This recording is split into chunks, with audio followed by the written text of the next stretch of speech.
Hello and welcome to Tech Deals. Today I'm excited because I've got a really cool monitor to show you today. This is an LG 32-inch Full HD 1080p computer monitor. Yes, I said 32-inch. Yes, I said Full HD. It's a 1080p monitor. This is a bit of a rare beast. Most 1080p monitors are small. To get a monitor of this size, usually you have to buy like a 4K screen or at least a 1440p, something bigger, a 2K screen. To get a standard 1080p screen at this size is a bit unusual. But let me tell you, there's a reason you might want to consider this. Now let me give you the summary first, because this video will be longer than most of my monitor unboxing, because I really want to talk about the application of this for a minute. First of all, $300. That's a screaming deal for a monitor like this. 32-inch in size, it is an IPS or in-plane switching display, great color, great visibility, great edge-to-edge viewability at any angle, good quality display, decent response time, not the fastest monitor in the world, but it's in the middle of the pack. It's a good response time. It's a really nice monitor. It's huge for the price. Now, who should consider this? There's two groups of people who I really think should consider this monitor. First, if you are a Windows desktop user, if you're looking for a monitor to just run web browsing and Microsoft Office and maybe a little bit of photo editing or video editing, maybe you do a bunch of Facebook or video conferencing, let me tell you, there's resolution and then there's screen size. Resolution is how many pixels are on the screen. It has nothing to do with the physical size of your screen. You can get a 1080p screen which has 1,920 pixels this way by 1,080 pixels vertically. You multiply those two together, it's 2 million pixels. There's 2 million little dots on the screen. You can get a 2 million pixel screen with a 22-inch monitor for $100, a 27-inch monitor for $200, or a 32-inch monitor for $300. By the way, an Apple iPhone 6 Plus has a 1080p screen with 2 million pixels on a little 5.5-inch display. Size and resolution have nothing to do with each other. The computer doesn't know or care how big your monitor is. All it knows is what the resolution is. Actually, internally it may know what the size is, but it doesn't care. Performance on your computer is the resolution, not the size of the screen. Now, if you want to make things bigger, easier to see, if you want to sit in front of your computer and have a big screen and you want to have the icons bigger and the fonts bigger and your web page bigger, this would be an excellent choice for that. The difference between this and a 4K 32-inch screen is the fact that on a 4K 32-inch screen, you'll fit 4 times as much information. There's 8 million pixels on a 4K screen. You'll fit basically 4 1080p screens, but everything's really small. Basically, you're taking this whole screen and shrinking it down to just a quarter of it. And then you have 4 of them, and then of course you can have all kinds of things. Windows does provide the ability to adjust the DPI settings, the dot per inch settings, and you can zoom in web browsers and do a few other things. It works sometimes, it doesn't in others. Not all programs support it. There is something to be said for just getting a 1080p monitor and just having everything full screen and not letting Windows run its standard settings. Here's another reason to consider it. A nice 32-inch 4K IPS monitor will run you about $900. I know. I own one. It's in the next room, and I keep saying I'm going to do a review of it, and one of these days I'll grab it and bring it over here. I do my video editing on it for YouTube. I shoot these videos in 4K, and so I have a 4K monitor over there. It's a 32-inch Acer 4K monitor. Wonderful monitor. It's beautiful. But it's $900, $300. Do you care? That's a personal choice. But if you are a Windows desktop user and you want a big screen for not too much money, but you want it to be a quality screen, you want the image to be a good quality image, this is your choice. Nice option. The second group of people who should consider this monitor are gamers. Yes, I said gamers. Why? Because a 4K monitor takes a top-of-the-line, state-of-the-art computer to play games at. To play everything from Grand Theft Auto to Call of Duty to shoot, even you know, World of Tanks and World of Warships will take a decent computer at 4K. Not state of the art, but they'll take a decent computer. You really have got to spend a lot of money on a computer to play games at 4K. On the flip side, if you just want a big screen for an immersive experience, when you're sitting in front of it, you want it to fill your vision, this will play games on a modest computer. I recently reviewed a good gaming computer, $750, Acer Predator. The model number is G3-710. I'll put a link to that in the video description below, but I did a whole series of videos on it, including gaming performance, Windows performance. $750, great machine, graphics card included, the whole 9 yards. If you take that computer and plug it into this monitor, you can play all current games at good quality, at good performance. It doesn't matter that the monitor is big. It matters what the resolution is. So a $750 computer paired with a $300 monitor, you're just over $1,000. But let me tell you, you'll have an amazing experience with a huge monitor in front of you. If you got a 4K monitor on that computer, it's not going to play those games. The resolution's too high. It doesn't have the performance. You have to spend 3 times as much money on that computer to play at 4K. You've got to spend about $2,000 on a computer to play games like Grand Theft Auto 5 at 4K. And even then, it can struggle at times. So those are the 2 people who should consider this monitor. And I've talked more about it before I opened it than I do in most videos, but it's a bit of a different beast. 32-inch, 1080p, IPS, $300. It's a really interesting choice. 22-inch, 1080p, $100. 27-inch, 1080p, $200. Or 32-inch, 1080p, $300. I've reviewed those other 2 monitors, by the way. I'll link to them in the description below. But I think this is a cool option, and I wish they would do this more, because while 4K is fun, 4K requires a lot of computer. Got to make sure my box cutter is not digging into this too much. I just want to cut the tape. Let's see here. Oh, that's nice. Well, I like the fact that this opens on the side rather. So many monitors these days open like on the top and you have to slide the whole thing out. This is nice. Look at that. Take the foam, and of course I opened it on the side the screen is on.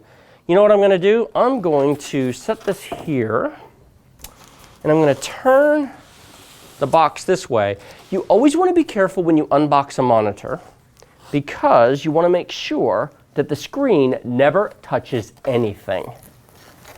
So I'm going to take this out, and I'm going to flip it over and put it on the styrofoam.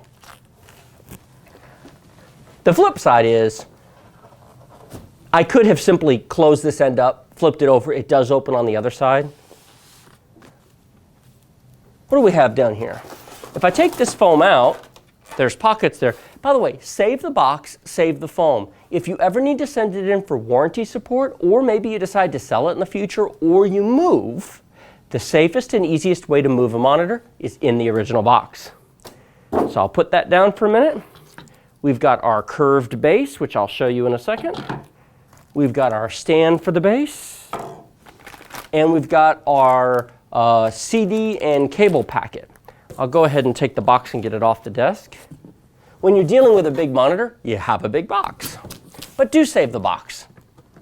Down the road, you'll be glad you did. There are multiple inputs on this. Let's see what cables they give us. Monitor companies don't always give you all the cables you need for every type of plug on a monitor. There is a CD of an owner's manual. Yay. Don't forget to register to protect your investment. Translation, please add yourself to our mailing list so we can send you junk. And a quick setup guide. What's in here? This is just a guide to show you how to set the thing up. They provide a VGA cable. Please don't use VGA. Use HDMI or DVI. Does this have DVI? You know what? I think this only has HDMI. Is there an HDMI? You know, LG, for $300, you can provide an HDMI cable. Seriously. Okay, so note to self, I will put a link in the description below. less than about $10, you can get an HDMI cable on Amazon if you don't already have one. Use HDMI with this. There's no excuse not to be using HDMI with this. Power cable and power brick, and probably cable management tab. So they put plastic all over everything. Go figure. It's that glossy plastic that catches fingerprints, so they put plastic on it. What do we have here? They want you to install this on there first and then put the base on it. That makes sense. Now, it's shaped. You cannot install this incorrectly. It's curved. So basically, okay, the side that sticks out stays out because that's going to go in the base. The other one slides onto the monitor, and I'll bet you that clicks. That was easy. That clicked right into place. And then we'll take the base. I'll go ahead and take the plastic off the base. There's one more piece and wonderful glossy plastic. And I will stick it onto the monitor.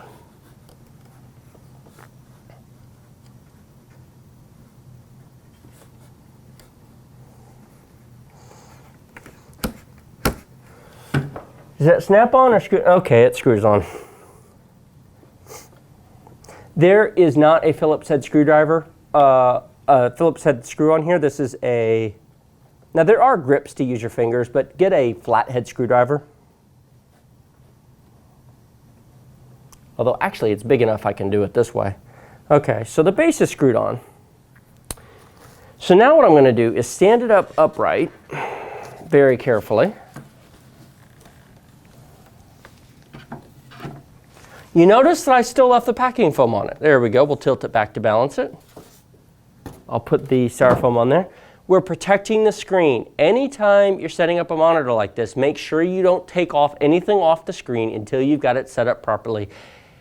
You don't want to touch the screen. Save this foam too, because if you're ever shipping the monitor or selling it, you want to put this protective foam on the screen. It's a very soft foam. Oh, ouch.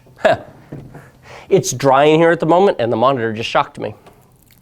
Let's see here. We want to take, I'll touch the monitor while I do this to keep it from shocking me again. There is a ton of this plastic stuff that you have to take off of the monitor. And it is very, very staticky.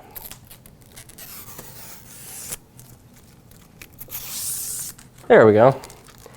And there is a ton on the back as well. So this is metal up here, so touch this while you're taking it off to keep from generating a static charge with the monitor so it doesn't shock you and so you don't shock your monitor. And there is another piece of plastic back here, which let's see if I can get really quickly.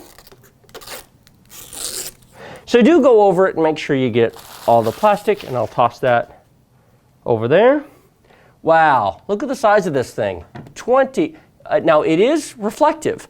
What you're seeing is my light box. I've got big soft boxes on either side of the camera, and what you're seeing is the reflection of those. If I turn it this way, you don't really see them because this is aimed directly at the camera. Now it does tilt back. That's about as far as it goes. If I tilt it forward, well, that's maybe a 5-degree forward tilt. And that's maybe a 15-degree rearward tilt. It's not as far back as the smaller monitors go, but it's so big, I can't imagine that that would matter. That looks really nice. Now, it is a glossy display. If you're not a fan of glossy displays that are reflective, they're like a mirror surface, well, then don't get this monitor. But the benefit to a glossy display is it's very crisp and sharp, and it doesn't have any of the diffusion of a matte display. Matte versus glossy is totally a personal preference as to which one you like. I am going to turn this around. First, I want to turn it to the side. I want to show you how incredibly thin this is. Look at that. There's a little bit at the bottom where the guts of it are, but the screen is so thin. That is amazingly thin. Okay, I'm impressed. Now, I'll turn it around a bit more. You have got headphone jacks, HDMI, VGA, and power connector. You could plug in, for example, headphone jacks there if you're getting audio in from your HDMI. I would imagine most people using a monitor like this will have standard speakers on their desktop, but you could use that if you wanted to. It does not have DVI. To be honest, I didn't remember whether it had DVR or not. That's okay. We're in 2016. Everything should have HDMI these days. At 1080p, you don't need anything else. It doesn't have DisplayPort. It doesn't have DVI. But for 1080p, you don't need any of that. HDMI works just fine. So it does not come with a HDMI cable. I'll include a link to that in the description below. But that's really nice. $300, that is a huge monitor. Now, just to give you a size comparison, let me see if I can get, there we go. I'll take these and put those there. This is 32-inch. I previously have reviewed a 27-inch Acer 1080p monitor. I'm going to grab it off the floor here so I can show you the difference. 27-inch. 32-inch, $200, $300. They're both 1080p full HD resolution. The same number of pixels, 2 million pixels. They're both IPS or in-plane switching. They're both very high quality monitors. Size.